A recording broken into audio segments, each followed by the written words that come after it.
Bismillahirrahmanirrahim. Assalamualaikum warahmatullahi wabarakatuh. Innal hamdalillah nahmaduhu wa nasta'inuhu wa nastaghfiruh wa na'udzu billahi min shururi anfusina wa min sayyiati a'malina.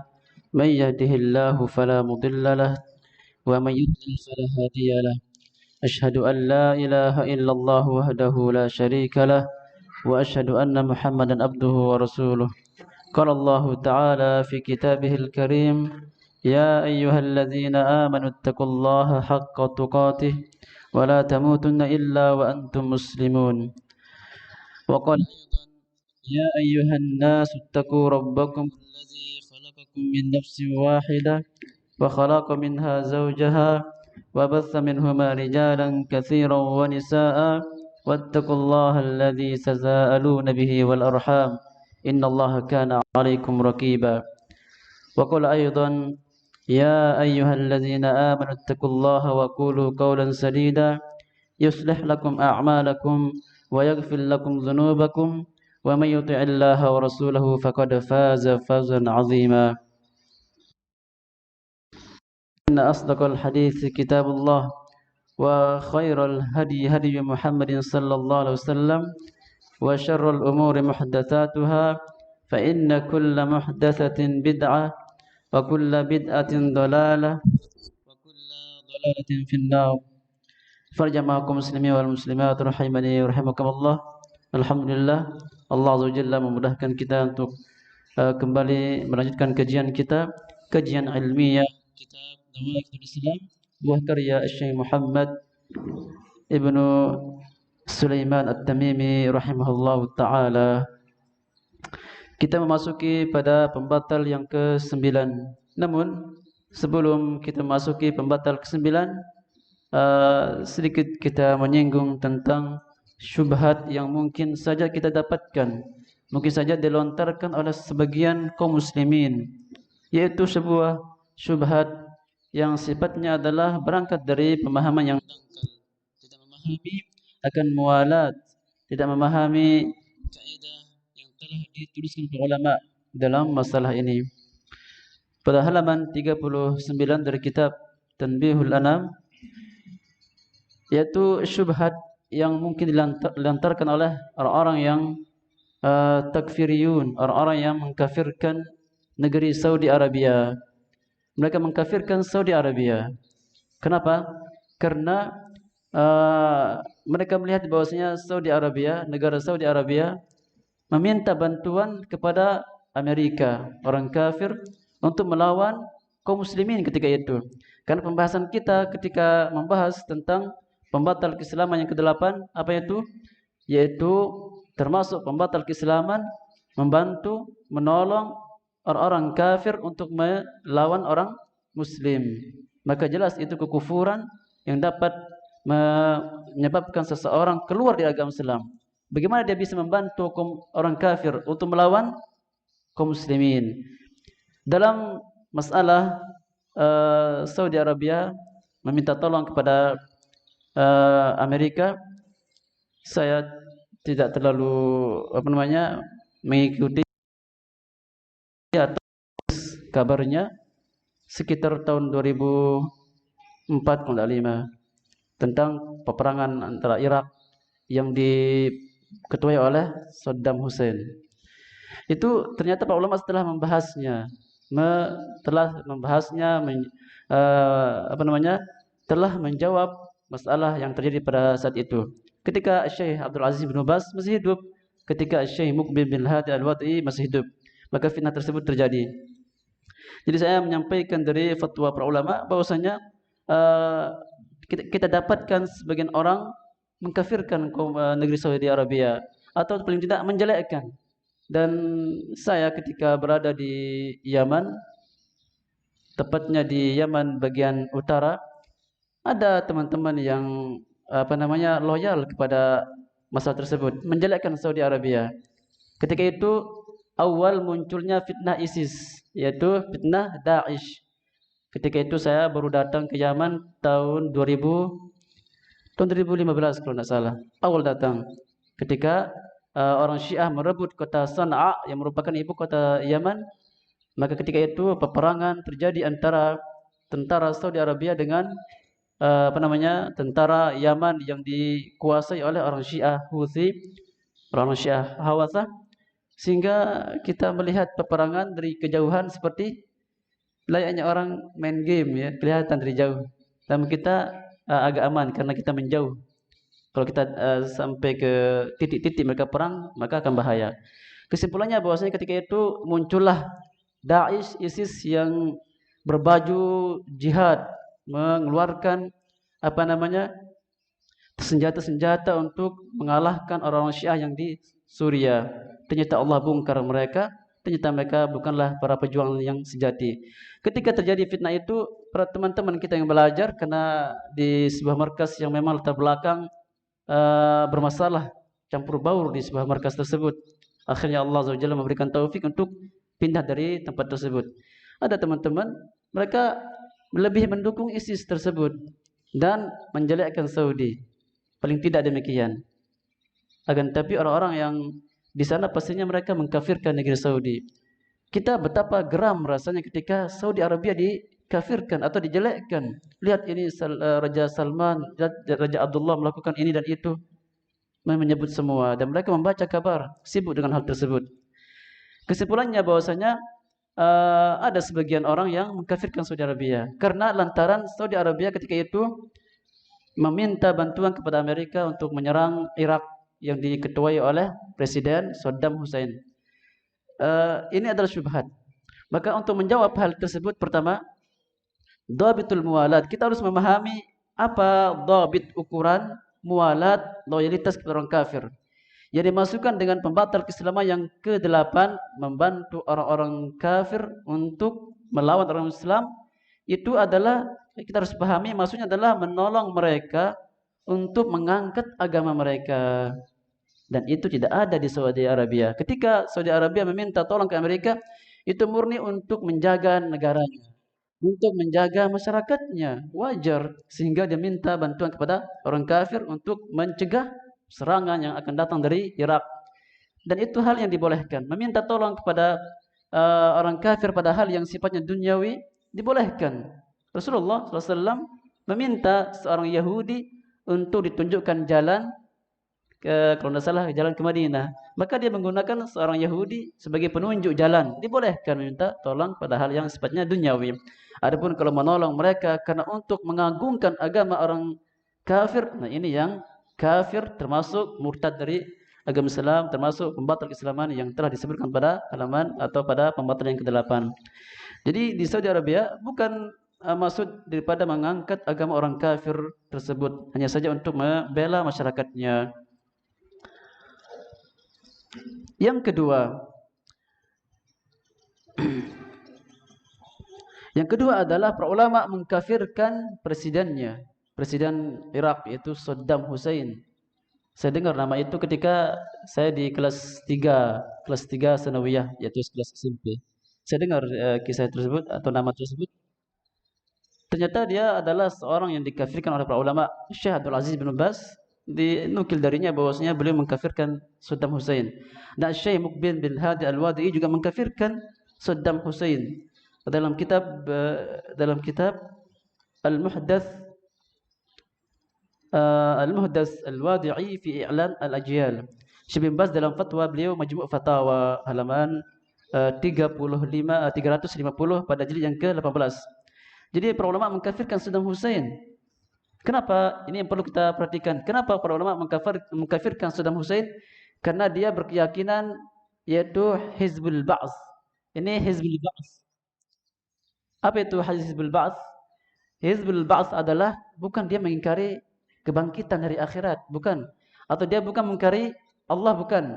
Dia meyakini bahwasanya hukum Allah ini kalau diterapkan membuat lambat kita maju. Sehingga harus kita membuat undang-undang manusia yang dapat mengangkat negeri tersebut menjadi maju. Kemajuan terjadi pada hukum yang dibuat oleh manusia, bukan pada hukum Allah. Itu keyakinan Saddam Hussein, sehingga itu adalah kekufuran. Tidak boleh kita mengatakan bahwasanya hukum Allah ini kalau diterapkan di manusia ini membuat lambat. Tidak boleh. Maka hukum Allah Azza wa Jalla adalah ditegakkan. dari awal sampai akhir ditegakkan. Karena Allah mengatakan wa ma lam yahkum bima wa ma lam yahkum bima anzalallah fa ulaika humul kafirun. Barang siapa yang tidak berhukum dengan hukum Allah, maka dia kafir. Maka dan kita yakini bahwasanya hukum Allah sangat tepat untuk dunia dan manusia. Maka Hizbul Ba'ath ini adalah keyakinan yang mengatakan bahwasanya hukum Allah tidak perlu dipraktekkan dalam sebuah negara atau kehidupan manusia. Hukum Allah itu hanya pada seorang dengan hambanya, antara hubungan hamba dengan Allah saja. Salat silahkan, berzakat, puasa silahkan. Tapi kalau menghukum manusia, menerapkan hukum ke negara, ini tidak cocok agama Islam. Ini maksud daripada Hizbul Ba'ath. Saddam Hussein dia berkeyakinan demikian. Dia berkeyakinan tidak layak hukum Allah diterapkan pada manusia ini, pada negara. Kalau salat silahkan, berpuasa silahkan. Maka lantas dengan sebab itulah Syekh para ulama mengkafirkan Saddam Hussein. Nah, dia akan menyerang Saudi Arabia sehingga Saudi Arabia meminta tolong kepada Amerika, dan itu adalah untuk menjaga masyarakatnya, sekali lagi untuk duniawi, bukan untuk mengangkat agama atau agama orang-orang kafir Amerika.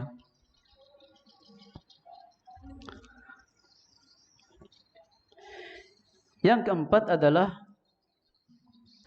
bahwasanya loyalitas kepada orang kafir yang sifatnya adalah berhukum syirik, dan dia bukan tidak masuk kepada kekufuran, akan tapi dia hanya terbatas kepada duniawi. Loyalitas kepada orang kafir adalah tidak masuk. Ada beberapa hukum yang sifatnya perincian daripada makna muwalat, loyalitas kepada orang kafir, yaitu anna muwalatihim lam takun syirkiyah kufriyah.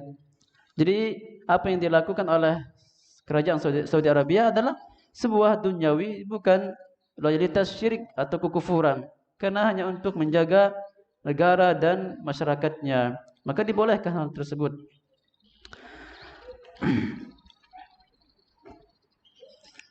Dan juga yang mendasari akan kekufuran Saddam Hussein adalah karena keyakinan dia seperti itu sempat menjadi syubhat bagi kaum muslimin. Dia bersyahadat bahwasanya la ilaha illallah Muhammad Rasulullah, dia salat, dia zakat. Kenapa para ulama mengkafirkan? Maka para ulama menjelaskan bahwasanya kafir ada dua. Sebagaimana telah kita jelaskan pada awal kitab Nawaqidul Islam. Saya berikan mukaddimah, kafir ada dua, kafir asli dan kafir murtad. Kafir asli seperti orang Yahudi, Nasara. Kedua, orang murtad adalah orang yang Islam akan tapi terjatuh dalam pembatal-pembatal keislaman. Yang pertama, kafir asli, ini jikalau dia bersyahadat akan bermanfaat syahadatnya. Buktinya ketika Rasulullah SAW menghadiri pamannya ketika hendak wafat, maka Rasulullah mengatakan, "Qul ya ammi kalimat la ilaha illallah, kalimatun uhajju biha laka indallah." Ya am, wahai pamanku, ucapkanlah kalimat la ilaha illallah, sebuah kalimat yang aku akan berhujah di hadapan Allah untuk memasukkan engkau ke surga. Ternyata akhirnya Abu Thalib tidak bisa mengucapkan hal tersebut karena pengaruh keluarga yang lain. Intinya kalimat la ilaha illallah akan bisa bermanfaat bagi mereka yang memang asli kufur, sehingga dia menutup akhir hidupnya dengan la ilaha illallah.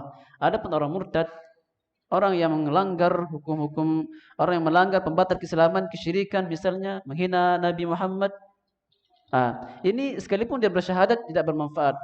Syahadatnya tidak bisa bermanfaat. Terkadang muncul syubhat dari salah seorang yang disebut dengan Gus. Gus itu dalam bahasa Jawa. Bahasa kita adalah guru. Seorang Gus, saya tidak sebut namanya, dia mengatakan, masa gara-gara saya berceramah di sebuah gereja lalu saya dikafirkan? Saya kan setiap hari bersyahadat dalam salawat, katanya.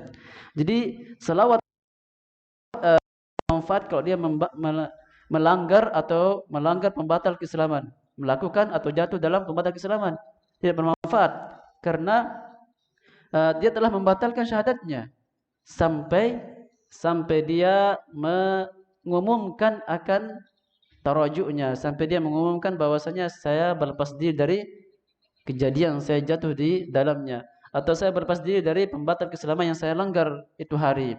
Baru setelah itu syahadatnya bermanfaat.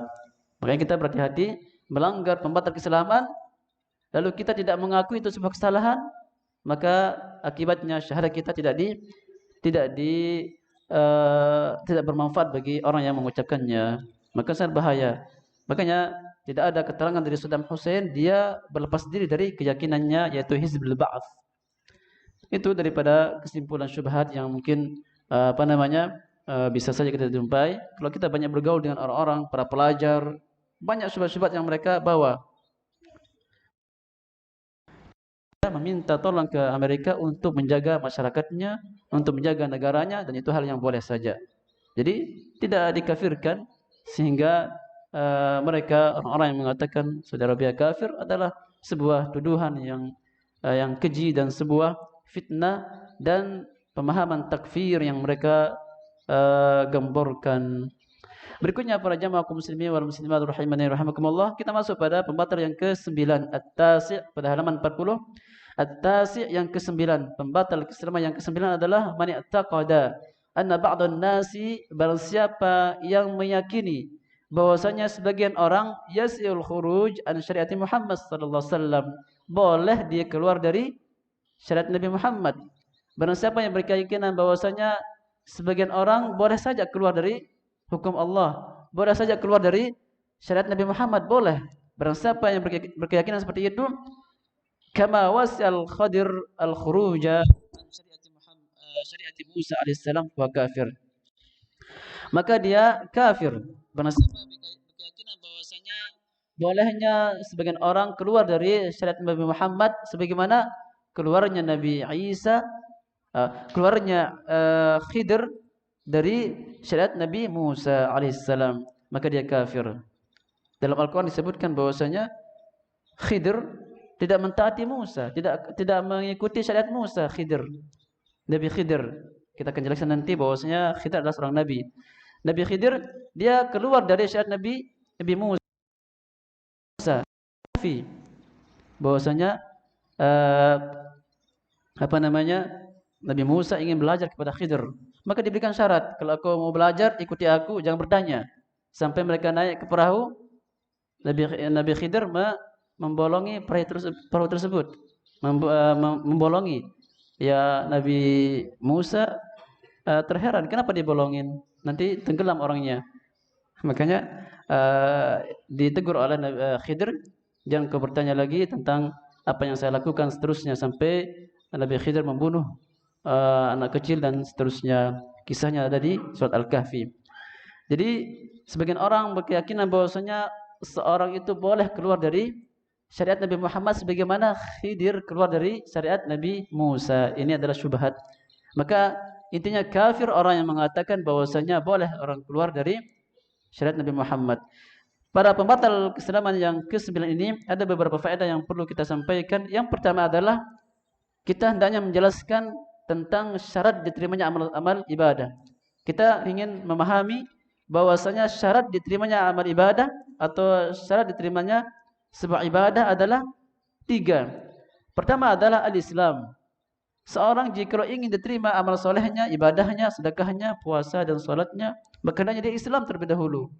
Dia seorang Islam. Maka seorang kafir, seorang Yahudi, Nasara, jika dia berinfak, dan banyak sebagian orang-orang kafir baik hati, Masya Allah, memberikan infak, sedekah, bahkan dia ikut berkurban, memberikan hewan kurban, maka tidak Allah terima kurbannya, ibadahnya, sedekahnya, karena dia kafir, dia belum masuk Islam. Allah mengatakan dalam surat At-Taubah, wa ma mana'ahum an tuqbal minhum nafaqatuhum, tidaklah yang mencegah untuk diterima sedekah mereka, illa annahum kafaru billahi wa rasulih, melainkan karena mereka kufur kepada Allah dan Rasulnya.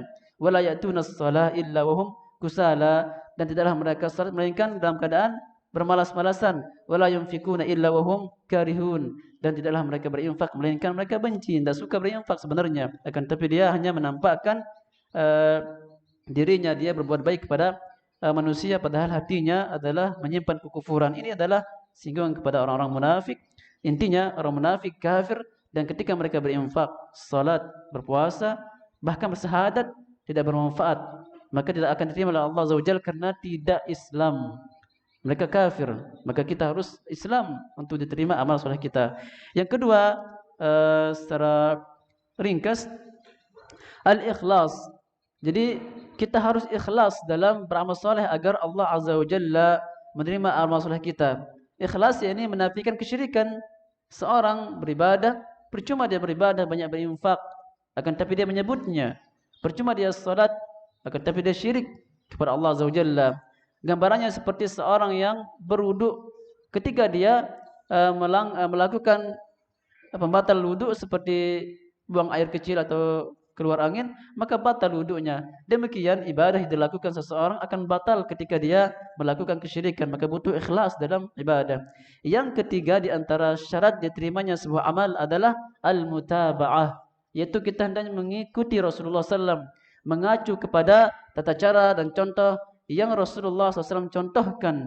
Ini adalah syarat yang ketiga, hendaknya kita dalam beramal agar diterima amalan soleh kita, hendaknya kita mutaba'ah, yaitu ittiba', mengikuti Rasulullah sallallahu alaihi wasallam dan mencontohi Rasulullah sallallahu dalam semua amal ibadah yang Rasulullah yang Allah dan Rasulnya syariatkan.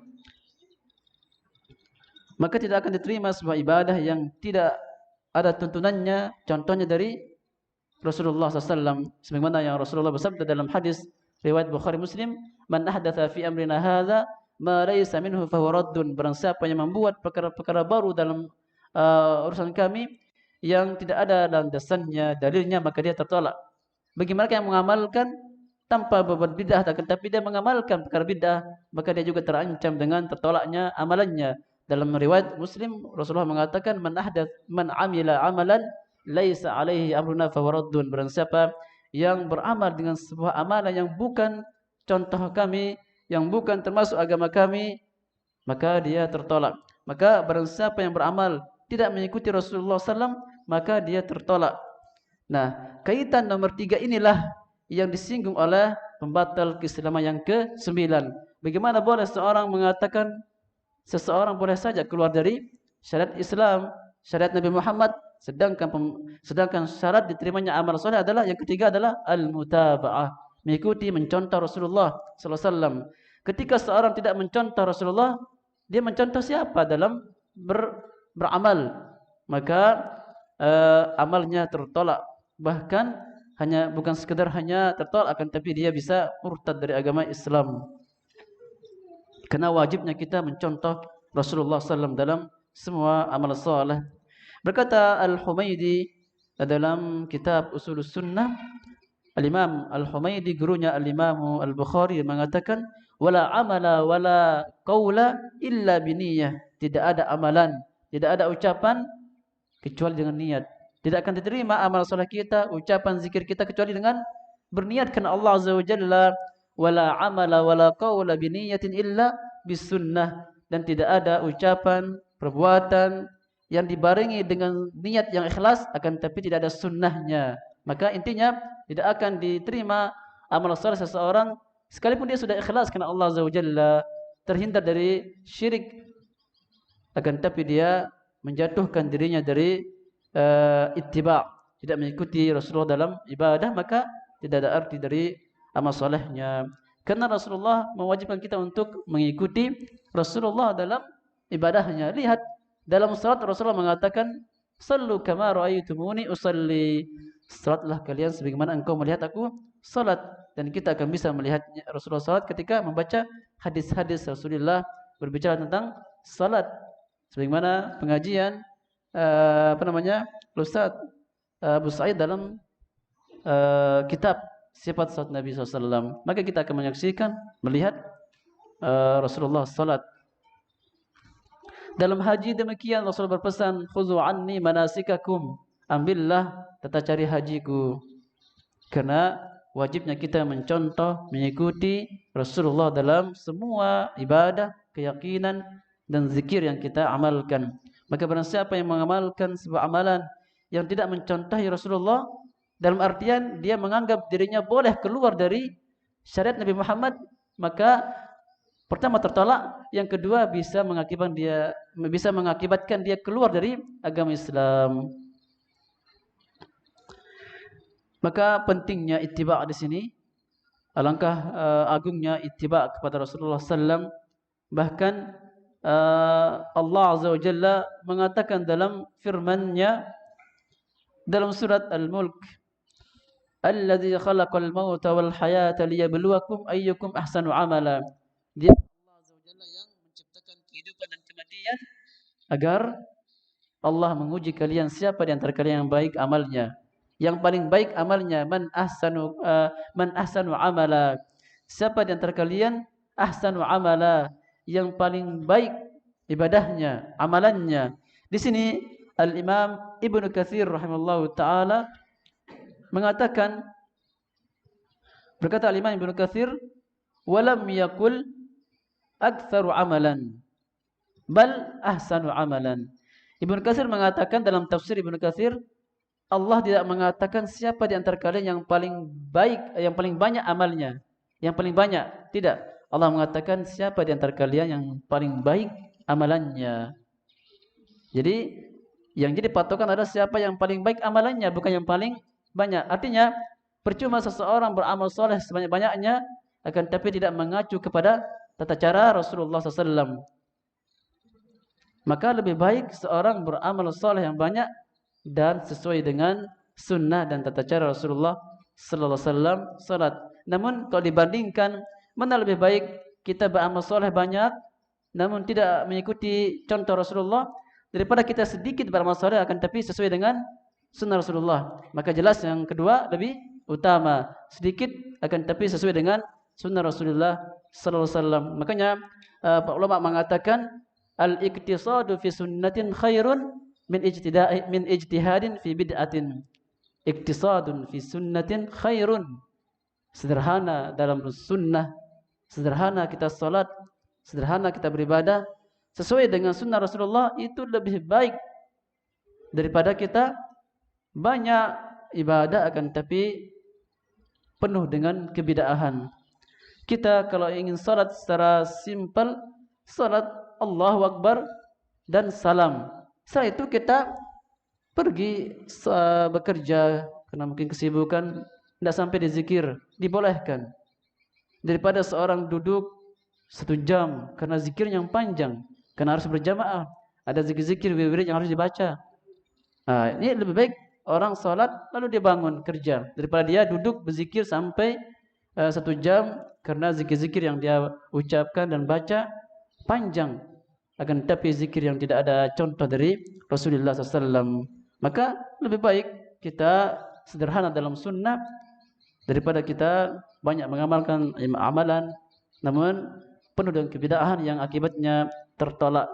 Fahuwa raddun, maka tertolak amalan yang diamalkan yang tidak ada contohnya dari Rasulullah SAW. Al-Imam Fudail bin Iyad mengatakan ahsanu amalan, mengomentari firman Allah. Allah menciptakan kematian dan kehidupan agar Allah menguji kalian siapa di antara kalian yang paling baik amalannya. Fudail bin Iyad mengatakan akhlasuhu wa aswabuhu.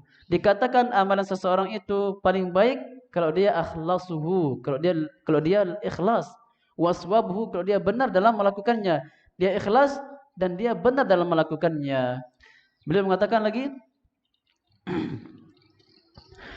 al-amal la yuqbal hatta yakuna khalisan sawaba.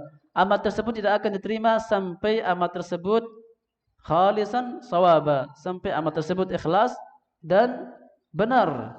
Al-khalis idza kana lillah, ikhlas jika dia diperuntukkan kepada Allah Azza wa Jalla.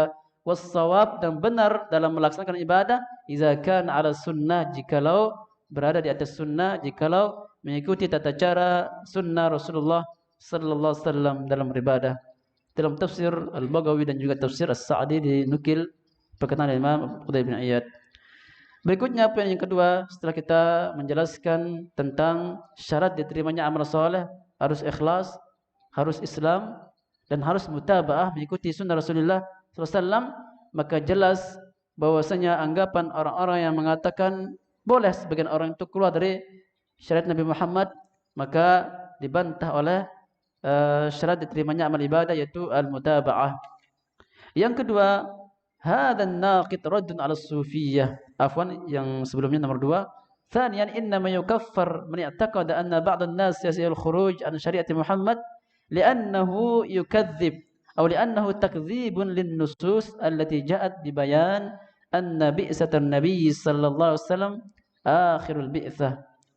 Kenapa orang yang berkeyakinan boleh bagi sebagian orang keluar dari syariat Nabi Muhammad kafir? Kenapa? Karena dia mendustakan nas Al-Quran. Dia mendustakan Al-Quran dan hadis yang telah datang menjelaskan akan terakhirnya Nabi Muhammad, akan diutusnya Nabi Muhammad sebagai Nabi terakhir. Dia mendustakan hal tersebut. Karena jelas dalam Al-Quran bahwasanya Allah menjadikan Nabi Muhammad sebagai Nabi terakhir. Nabi terakhir. Maka dengan demikian Nabi Muhammad telah diutus kepada semua orang, semua umatnya tanpa terkecuali. Artinya tidak boleh satu dua orang keluar dari syariat Nabi Muhammad. Makanya dikafirkan orang yang mengatakan keluar dari dibolehkan keluar dari syariat Nabi Muhammad sallallahu alaihi wasallam. Rasulullah mengatakan dalam hadis Abu Hurairah riwayatnya Imam Muslim, beliau mengatakan wallazi nafsu Muhammad biyadihi ma yasma'u bi min hazil ummah yahudiyyun wala nasraniyyun thumma yamutu wa lam yu'min bima ursiltu bih illa kana min ashabin nar. Demi yang jiwaku berada di tangannya, bahwasanya tidaklah siapapun saja dari ahlu kitab Yahudi atau Nasara yang mendengar Al-Quran dan hadis, mendengarkan bahwasanya Nabi Muhammad adalah sebagai utusan terakhir dan mereka mengetahui Nabi Muhammad sebagai Nabi terakhir, dalam kitab mereka disebutkan. Mereka mengetahuinya. Makanya Rasul mengatakan tidaklah di antara orang Yahudi dan Nasara yang keberadaan Nabi Muhammad sebagai utusan terakhir, sebagai Nabi terakhir, dan dia meninggal di atas keyakinan tersebut dan dia tidak beriman dengan apa yang Allah turunkan berupa Al-Quran, maka dia pasti kelak dia sebagai penduduk neraka Jahannam. Artinya orang-orang yang tidak beriman dengan Al-Quran, maka dia pasti sebagai penduduk neraka Jahannam. Tidak beriman kepada Al-Quran dan Nabi Muhammad SAW, maka ancaman baginya adalah neraka Jahannam. Yang ketiga adalah, di antara poin yang perlu kita bahas dalam pembatal keislaman yang ke-9 adalah hadzal naqid raddun 'ala as-sufiyyah alladzina ya'taqiduna anna ru'asa'ahum wa minhum al-gulat saqatat anhum asy-syari'ah. Pembatal keislaman yang ke-9 apa itu?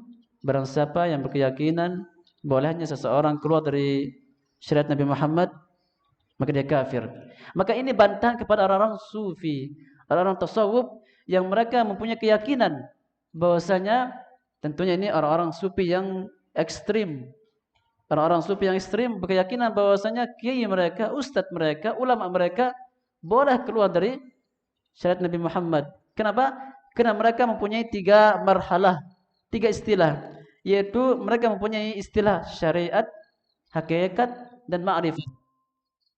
Maka tingkatan syariat ini adalah kepada awam, katanya.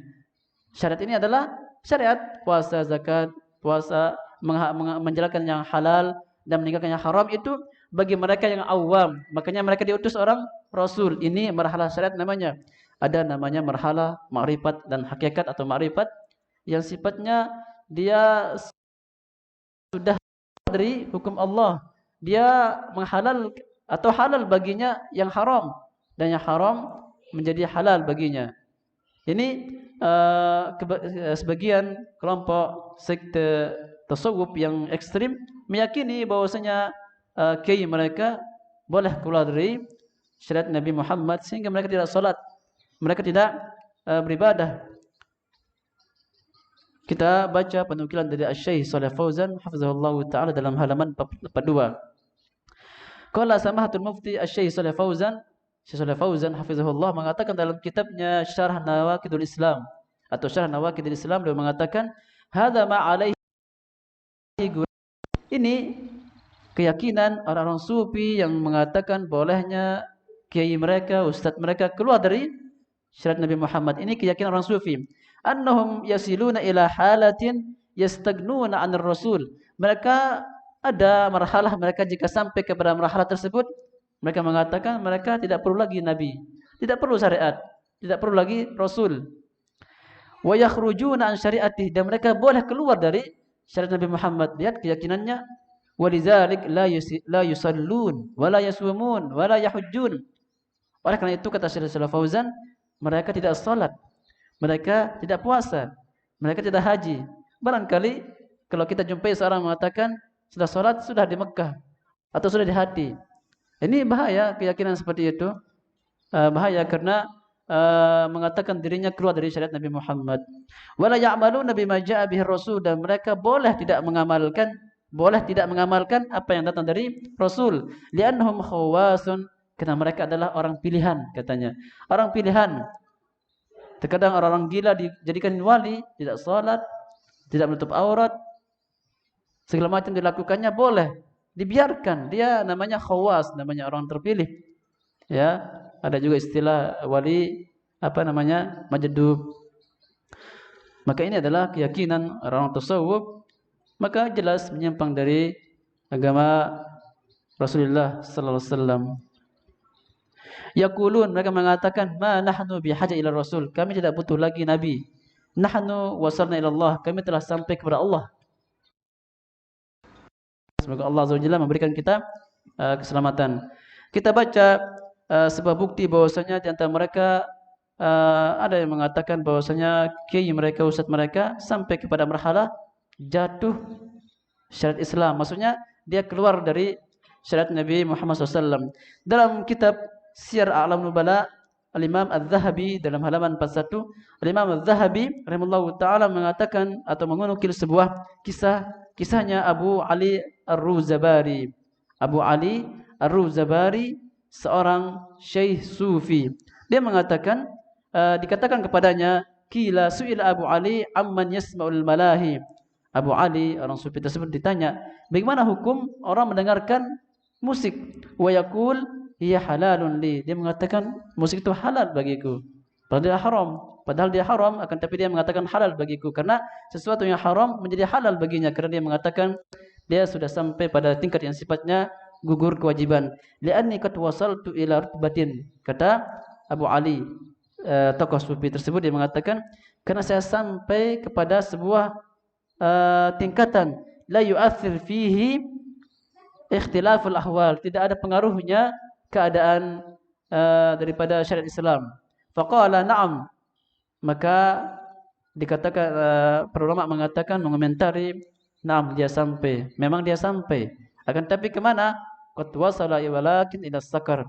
Na'am, dia sampai kepada tingkatan, ulama mengatakan kepada tingkatan neraka jahanam.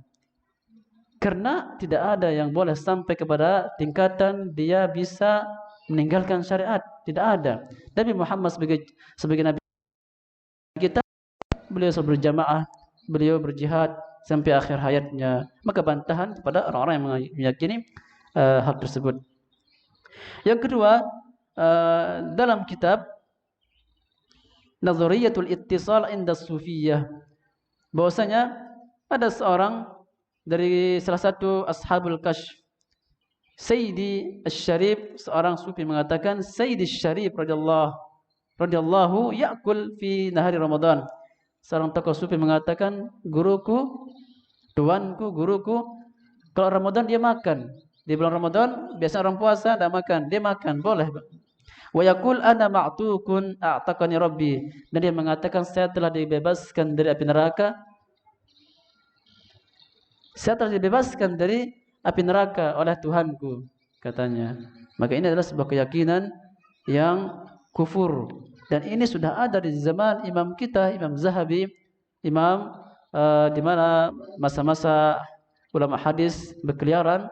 Intinya pada zaman awal-awal setelah abad 3 generasi Islam sudah muncul keyakinan bolehnya seorang keluar dari syariat Nabi Muhammad SAW. Maka jelas cara membantahnya jelas, Nabi Muhammad SAW meninggal dunia dan beliau ketika itu hendak ingin salat berjamaah di masjid. Maka itulah dari makna firman Allah Azza wa Jalla, wa'bud rabbaka hatta ya'tiyakal yaqin. Jadi keyakinan mereka ini menyimpang dari firman Allah Azza wa Jalla, wa'bud rabbaka hatta ya'tiyakal yakin. Sembahlah Tuhanmu sampai keyakinan datang kepadamu. Ayat ini pun dipakai dalil oleh orang-orang yang mengatakan bolehnya keluar dari syariat Nabi Muhammad. Wa'bud rabbaka hatta ya'tiyakal yakin. Sembahlah Tuhanmu sampai kepada marhalah yakin. Mereka yang meyakini yakin yaitu ketika seorang sudah yakin dengan Allah, mengenal Allah dengan yakin sampai sudah, berarti gugur syariatnya. Mereka menyelisihi penafsiran para ulama. Ulama tafsir menafsirkan bahwasanya al-yakin di sini kematian. Kematian, bukan ma'rifat atau hakikat yang mereka klaim, yang mereka mengatakan dengan hal tersebut bolehnya seorang keluar dari syariat Nabi Muhammad sallallahu alaihi wasallam.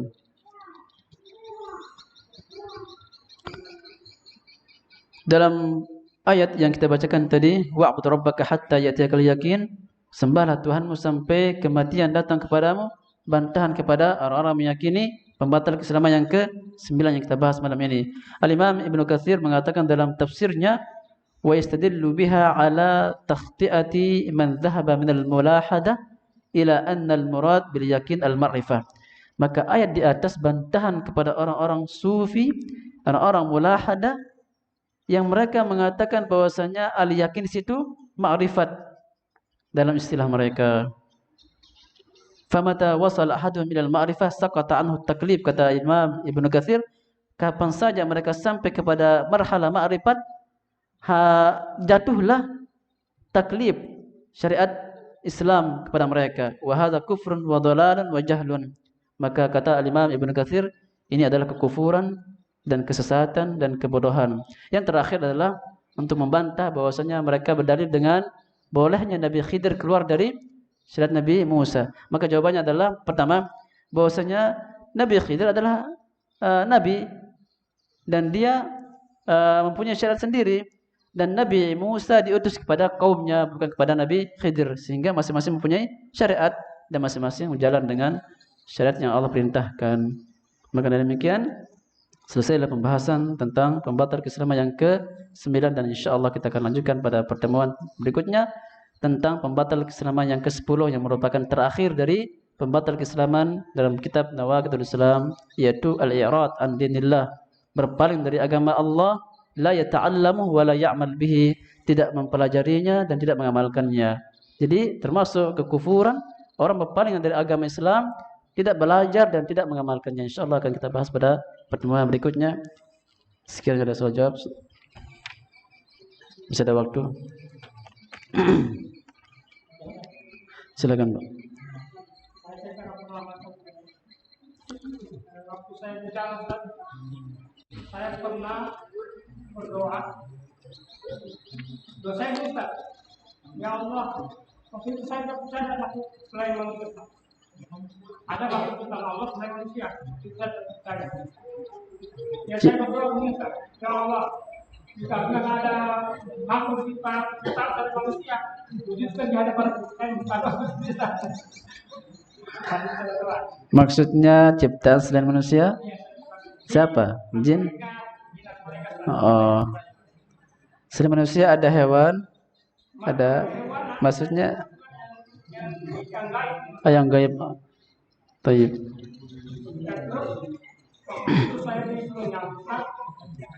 Saya olahraga jatuh, saya tahan ekor saya bisa. Saya ada 3 jam dulu cari orang 3 jam? Ada 3 jam saya nunggu. Kayak mati sudah Pak. Tapi saya lagi di saya waktu itu. Saya diantar sama malaikat, sama orang itu juga. Nah, saya tempat. Saya sekarang turunkan saya. Nanti ada yang kedua, yang kedua saya jago naik itu. Baru saya bangun dari rumah. Dirasakan ya? Mungkin apakah itu termasuk malaikat? Memang terjadi terkadang seorang itu dinampakkan semacam demikian. Jadi intinya adalah ketika itu adalah membawa kebaikan, kebaikan yang Allah berikan. Tapi kejelekan pastinya adalah gangguan syaitan dan jin. Jadi yang pertama tadi adalah berdoa, ya Allah, kalau memang ada ciptaan selain manusia, jin, malaikat, tampakkanlah. Wallahu alam, ini adalah, semoga itu adalah sebuah bukan, apakah ada niat mengingkari adanya malaikat? Waktu itu saya tidak percaya bahwa ada Hmm. Iya. Ya, itu keyakinan yang berbahaya, termasuk kekufuran.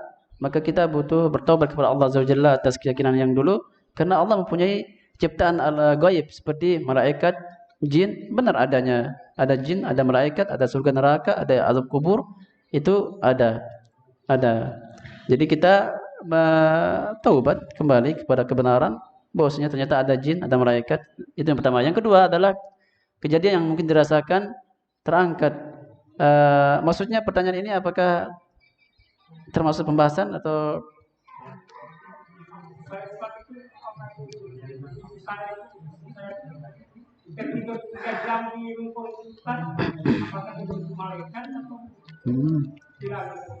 wallahu alam, apakah malaikat malaikat atau mungkin saja jin, karena jin juga ada yang jin saleh yang mungkin berbuat baik, diangkatnya kita, diberikan kita sebuah perasaan-perasaan demikian. Namun yang wajib adalah kita kembali kepada keyakinan Allah, menyembah kepada Allah, bukan menyembah kepada ada rasa-rasa orang mengangkat kita kepada dia kita berpangku, tidak boleh. Adapun selama keyakinan kita masih selamat kembali kepada Allah, maka insyaallah itu sebuah kebaikan. Dan kita terkadang gangguan jin bisa saja seperti itu. Ya, saya juga kemarin ditanya salah satu ikhwah yang memang baru mengaji juga, dia mengatakan demikian. Dia meninggalkan salat, tiba-tiba ada perasaan dia dikepung oleh sebuah ruangan, diselimuti dan sesuatu, disuruh untuk salat. Ayo salat. Sehingga dia kembali salat. Maka saya katakan ketika itu bisikan kebaikan berarti hidayah dari Allah Azza wa Jalla.